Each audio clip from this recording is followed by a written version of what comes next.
Assalamualaikum dear students. I am a teacher of Junior Campus High School. Hope so all of you will be fine. Today we will discuss objective of unit number 2 and 3.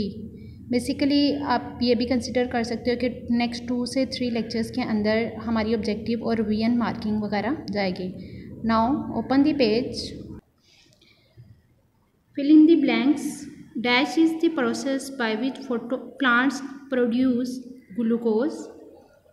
तो आप लोगों ने पढ़ा था कि photosynthesis जो है वो ऐसा प्रोसेस होता है जिसके अंदर कार्बोहाइड्रेट्स या ग्लूकोज वगैरह जो है वो प्रोड्यूस होते हैं. Second one, the percentage composition of the methane is about dash in natural gas. तो जो कुदरती गैस घरों के अंदर यूज़ कर रहे होते हैं उसमें जो मीथेन की जो कंपोजिशन होती है वो 85% है. Dash is the only chemical compound found naturally as a liquid, as a solid and as a gas. Water is the only chemical compound found naturally as a liquid, as a solid and as a gas. आप लोगों को पता है कि जब हम water की form में उसको पीते हैं तो वो लिक्विड है, अगर आइस की फॉर्म में यूज़ करते हैं तो वो सॉलिड है, और अगर वेपर्स की फॉर्म में वो कन्वर्ट हो जाता है तो वाटर जो है ये गैस की फॉर्म में होता है. Next one, nitrogen occurs in plants and animal in the form of proteins. Dilute solution of iodine in methanol is called tincture of iodine. Phosphorus is an important constituent of DNA and RNA, जिसकी वजह से information की heredity जो है वो होती है. Carbon is an important element for all organisms. Question number 2. Choose the correct answer.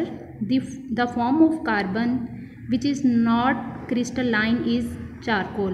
Graphite, buckyballs, diamond वगैरह जो पड़े थे ये सारी की सारी क्रिस्टलाइन फॉर्म होती हैं. जो चारकोल है ये पाउडर की फॉर्म के अंदर होता है, ये क्रिस्टलाइन फॉर्म नहीं होती.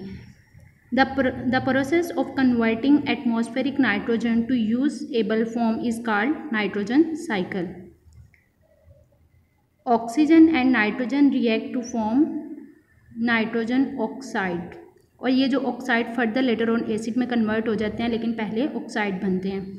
The amount of carbon dioxide in the air is increased by burning. Burning के प्रोसेस की वजह से कार्बन डाइऑक्साइड गैसेस वगैरह प्रोड्यूस होती हैं, सल्फर डाइऑक्साइड, जो एयर के अंदर ऐड होकर एयर के अंदर कार्बन डाइऑक्साइड की अमाउंट को इंक्रीज कर रही हैं. The deficiency of iodine in human body cause goitre disease. The content of sodium in leaf tissue vary from 0.01% to 10%. Now come to page number 38. Chapter number 3, objective. Fill in the blanks. Penicillins are made by a fungus called Penicillium. Human blood can be classified into A, B, and O groups on the basis of antigens and antibodies. Diabetes and hemophilia are due to change in DNA molecule.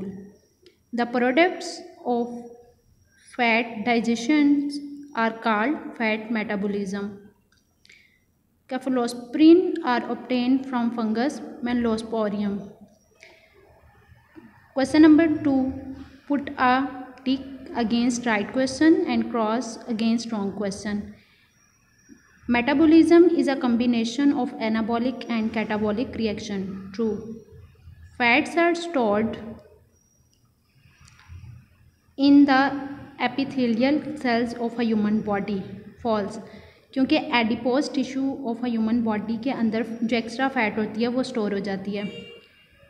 Penicillin is a broad spectrum antibiotic. False. क्योंकि आप लोगों ने read किया है, ये पढ़ा था कि टेट्रासाइलिन्स जो है उसको ब्रॉड स्पेक्ट्रम एंटीबायोटिक्स कहा जाता है. Question number 3. Each of the following question has a 4 answers. Encircle the right answer. The function of platelets is blood clotting. Genetic information is transferred by nucleus, chromosomes, genes, gametes. The correct one option is genes, क्योंकि DNA के molecule के अंदर jeans मौजूद होती हैं जो कि information को आगे ट्रांसफ़र कर रही होती हैं. Fats are formed by the combination of glycerol plus fatty acid. आप लोगों को पढ़ाते हुए ये बात मैंने बताई थी कि ग्लिसरॉल और फैटी एसिड को जब आपस में मिक्स किया जाता है तो फैट्स बनते हैं. Penicillin was discovered by Sir Alexander Fleming and Howard Florey. The antibiotic cephalosporin was discovered in 1948. Today here is our topic and learn these objective properly. Stay home, stay safe, take care. Allah Hafiz.